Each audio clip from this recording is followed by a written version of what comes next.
नमस्कार. मालिकेच्या आजच्या भागामध्ये आपण पाहणार आहोत इकडे नैना गोंधळ घालत असते, कारण तिला रोहिणीने सांगितलेलं असतं की काहीही झालं तरी तुझ्या आईला तू त्रास द्यायचा आहे आणि त्यांना दाखवून द्यायचं आहे की त्या इथे तुझ्यासाठी आलेल्या आहेत, त्या कलासाठी इथे आलेल्या नाहीत. कारण त्या प्रत्येक वेळेस कलाची बाजू घेणार आणि आताही तुझ्याशी त्या चुकीचं वागणार. त्यामुळे आता तुला ठरवायचं आहे की नक्की काय करायचं आहे. आणि याच गोष्टीचा फायदा घेत आता नैना मुद्दामच हे सगळं करत असते. ती म्हणत असते की मम्मा, आज मला तुझ्या हातचं काहीतरी खायचं आहे. तेव्हा रजनी म्हणू लागते की अगं नैना, त्यांची कंबर धरली आहे आणि तू त्यांना काय कामाला लावतेस गं? त्या करतील ना 2 दिवसांनी, आणि असं पण त्या थोडंच लगेच जाणार आहे, त्या आहेत नाही ते. त्यामुळे तू असं नको करूस, असं म्हणत रजनी सांगत असते. त्याचबरोबर रजनीला ती म्हणत असते की तुमचं काय चाललं आहे प्रत्येक वेळेस? नाही, इतर वेळी तुम्ही मला सांगत असता तुला काही खाऊ वाटलं तर सांगत जा, पण आता जर माझी मम्मा माझ्या आवडीचं जेवण बनवणार नसेल तर मी आत्ता बाहेर जेवायला जाणार आहे. हे सगळं ऐकल्यानंतर आबांना त्याचबरोबर सगळ्यांनाच धक्का बसलेला असतो. संगीता म्हणते, अगं नाही, जरा तोंड सांभाळून बोल. सासरी आहेस तू, तुझ्या आजसासरे शेजारी आहेत, आबासाहेब शेजारी आहेत, आणि तुझं काय चाललं आहे गं? उगाच आपलं तोंड सुरूच असतं. तेव्हा नैना म्हणते, जर माझ्या आवडीचं बनवणार नसाल तर मी आणि राहुल आम्ही दोघंही बाहेर जेवायला जाणार आहोत. आम्ही घरात जेवण करणार नाही. हे ऐकल्यानंतर संगीताला धक्का बसतो. संगीता म्हणते की मी बनवते काहीतरी, आणि इकडे संगीता म्हणते हेच जर मी माझ्या घरी असते तर मी बनवलंच असतं ना. कला मात्र घरामध्ये काम करत असते, भांडी पुसून ठेवत असते, आणि मग संगीता तिथे येते आणि म्हणते की चला बनवते मी काहीतरी. तेव्हा कला म्हणते की अगं पण आई, तुला माहिती आहे ना तुझी कंबर बसलेली होती, मग तू कसं करणार आहे हे सगळं? तेव्हा संगीता म्हणते, अगं विसरलेस या कामाच्या ह्याच्यामध्ये, मी करू शकते सगळं, असं संगीता सांगत असते. आणि त्याचबरोबर कला म्हणत असते पण कसं मॅनेज होणार आहे? तेव्हा संगीता म्हणते, करते काहीतरी एखादा पदार्थ. बरं, आता आपण काय करूया माहिती आहे का, एक पदार्थ मी नैनीच्या आवडीचा करणार आहे आणि बाकीचं सगळं जेवण जावई बापूंच्या आवडीचं करूया. तेव्हा कला म्हणते, त्याचा काय वाढदिवस आहे का लग्न आहे?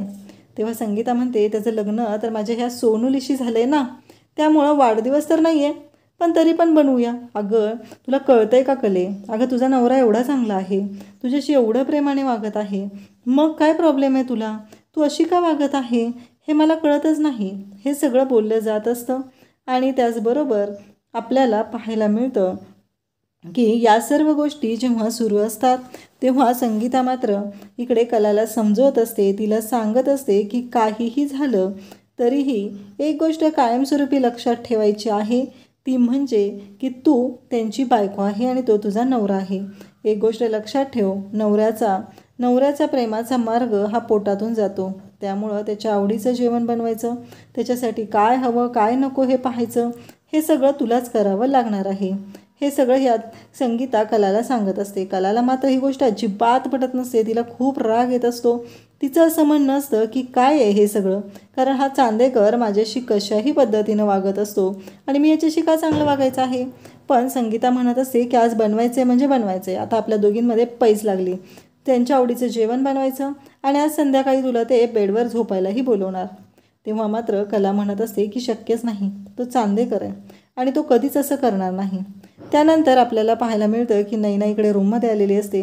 राहुल तिला म्हणत असतो की हे नैना तुझं भारी आहे, तुझ्या हक्कासाठी तू भांडत असते आणि तुझा हक्क मिळवतच असते. तेव्हा नैना म्हणते, हो, कारण मला माझ्या हक्कासाठी काही करायची माझी तयारी असते आणि मला तो मिळालाच पाहिजे असा अट्टहासी असतो. आता लक्षात ठेव, आता दिवाळी येते आणि आपल्या तिघांची पहिली दिवाळी.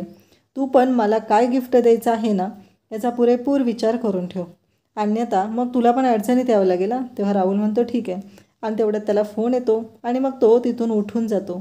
त्यानंतर आपल्याला पाहायला मिळतं की नैना तिचं जे डुप्लिकेट पोट आहे ते काढून बेडवर ठेवते आणि वॉशरूममध्ये जाते. ती म्हणते, काय आहे हे, कंटाळा आला या सगळ्या पोटाचा आणि या सगळ्याचा, असं म्हणत तिनं काढून ठेवलेलं असतं.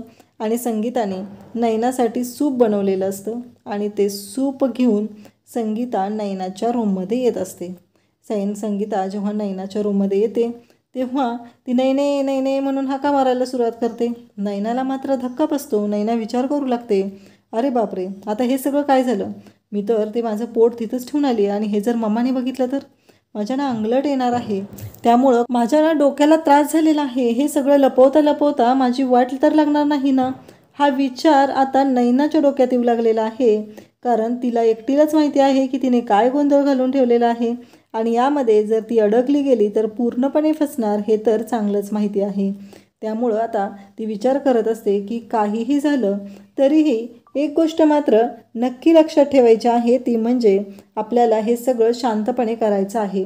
आता नैना रूममध्ये येते आणि पाहते तर ते पोट बेडवरून पडलेलं असतं आणि मग नैना ते उचलते कपड्यांचं गाठोडं आणि म्हणते खरंच मी ना पूर्णपणे फसली जाणार आहे. त्यानंतर आपल्याला पाहायला मिळतं की संगीता ते सूप घेऊन खाली गेलेली असते. नैनाने तिला सांगितलेलं असते की तू खाली जा, मी तिथे येते. आणि संगीता सूप घेऊन गेलेली आहे. नैना पण आता हॉलमध्ये जायला निघते. त्यानंतर आपल्याला पाहायला मिळतं आबांनी इकडे रोहिणी, रजनी आणि सरोज या तिघींनाही बोलवलेलं असतं आणि या तिघींनाही आबांनी सांगितलेलं असतं की आता सण येतोय, विहीनबाई आपल्या घरी राहणार आहेत, त्यामुळं मला घरामध्ये कोणताही वाद नको आहे. आणि त्याचबरोबर एक गोष्ट लक्षात ठेवायची आहे, ती म्हणजे काहीही झालं तरी त्यांच्यासमोर कुठल्याही घरातला आपला गोंधळ नको आहे. आणि तुम्हाला वाटत असेल की मी सांगतोय ऐकलं तर ऐकायचं अन्यथा सोडून द्यायचं, पण हे अजिबात चालणार नाही. ही माझी ऑर्डर आहे. या घराचा प्रमुख, या कुटुंबाचा प्रमुख या नात्याने मी तुम्हाला सांगत आहे. आणि कुणाला काही प्रॉब्लेम असेल ना त्यांनी आत्ताच बोलून घ्यायचं आहे. तेव्हा सरोज म्हणते कसं आहे, कुणाला काही प्रॉब्लेम असला तरी तुम्ही त्या कलाची आणि त्या खरेबाईचीच बाजू घेणार आहात. थोडंच तुम्ही आमची बाजू घेऊन आमच्याशी बोलणार आहात किंवा आमचं ऐकून घेणार आहात. तुम्हाला तर त्या दोघींचंच पडलेलं आहे. हे सगळं आबांना सरोज बोलत असते. रजनीला आबा म्हणत असतात की तुला काय प्रॉब्लेम. रजनी म्हणते की नाही. रोहिणीला विचारतात तेव्हा रोहिणी म्हणते की नाही, मला काहीच प्रॉब्लेम नाही आणि मला असं पण कोणाबद्दल कधी प्रॉब्लेम असतो, अशा भाषेमध्ये रोहिणी बोलत असते. इकडे आपल्याला पाहायला मिळतं की अद्वैत रूममध्ये आलेला आहे आणि संगीता आणि कला बाहेर असतात. त्या दोघीजणी पाहत असतात अद्वैत नक्की काय करतोय. संगीता आणि कला दोघीही तिथं आलेले असतात. संगीता म्हणते जा, मी तुला सांगितलंय ना, आज जावई बापू तुझं ऐकणारच आहेत, म्हणजे आज जावई बापू तुला बेडवरती झोपायला बोलवणार. तेव्हा कला म्हणत असते नाही ग. बरं, संगीता म्हणते ठीक आहे, मी इथंच आहे, पाहायला बघूया काय होते.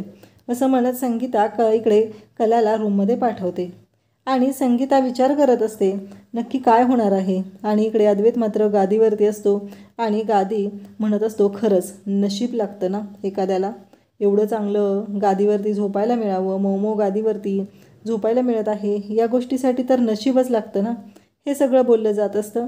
तेव्हा कला इकडून खुणवत असते आणि संगीताला म्हणत असते बघितलं ना, तुला लय वाटत होतं ना तुझं जावई चांगला आहे. मग कला रागानेच उठते आणि कपाटातील तिची चादर वगैरे घेते आणि त्याचबरोबर ती म्हणू लागते की आता काही झालं तरी खालीच झोपावं लागणार आहे, या चांदेकरनं हे सगळं मुद्दाम केलं आहे. संगीताला धक्का बसतो. संगीता म्हणते हे सगळं काय झालेलं आहे, कारण काही झालं तरी मी म्हणलं होतं जावई बापू असं नाहीत करणार, पण एवढ्या गोष्टी अवघड असतील असं मला वाटलं नव्हतं, असा विचार ती करत असते. आणि तेव्हा तिथे अद्वैत तिच्याकडे पाहत असतो आणि म्हणत असतो की काहीही झालं तरीही आता जे काही घडत आहे त्या सगळ्यामुळं मला हिला बोलावंच लागणार आहे. मग तो उठतो आणि म्हणतो की खरे ये वरती झोप. तेव्हा मात्र संगीताला भारी वाटतं आणि तो म्हणू लागतो कसं आहे माहिती आहे का, परत तू आबांकडे जाशील, आबांना सांगशील आणि आबांना बोलून दाखवशील की मला चांदेकरनं खाली झोपवलेलं आहे, मग माझी पाठ धरली आहे, मला त्रास होऊ लागलेला आहे, हे मला नको आहे. संगीता तर डोक्याला हात लावते. संगीता म्हणू लागते काय ही पोरं आणि ही पोरगी, खरंच मला ना कळतच नाही आहे नक्की काय आहे ते. हे सगळं संगीता विचार करू लागलेली असते आणि इकडे अद्वैत मात्र शांतपणे बेडवरती असतो आणि कलाला म्हणत असतो की बघ, मी तुला सांगितलं आहे ना तू वरती ये म्हणून, त्यामुळं तुला वरती यावंच लागणार आहे. आणि काहीही झालं तरीही एक गोष्ट लक्षात ठेव की तू वरतीच झोपणार आहेस, परत जाऊन आबांना सांगायचं नाही. कला मात्र ऐकायला तयार नसते. कला म्हणत असते की का, मी झोपते ना खाली, तुला काय प्रॉब्लेम आहे. आणि कला तशीच खाली झोपते. मला काय वरती येऊन झोपायचं नाही आहे. परत तू म्हणायला नको माझा बेड, माझी जागा, माझी बाजू, हे नको आहे मला सगळं. हे सगळं कला बोलत असते. अद्वैत मात्र तिला म्हणत असतो की मला काय माहिती नाही आहे, तू वरती येऊन झोपायचं आहे. कला तशीच पांघरून घेऊन झोपी जाते. अद्वैत मात्र चिडलेला असतो. अद्वैत उठतो आणि म्हणतो काहीही झालं तरी इकडे आपल्याला हिला वरती बोलवलंच पाहिजे. आणि अद्वैत उठतो. कला झोपलेली असते. ती सतरंजी पकडतो आणि तो गोल गोल फिरवू लागतो. कला म्हणते चांदेकर कळते का तुला. त्यामुळं बरोबर ती बोलू लागते की तुला लक्षात येतंय का तू काय करत आहेस हे सगळं. तेव्हा अद्वैत म्हणतो की चल वर झोपायला चल.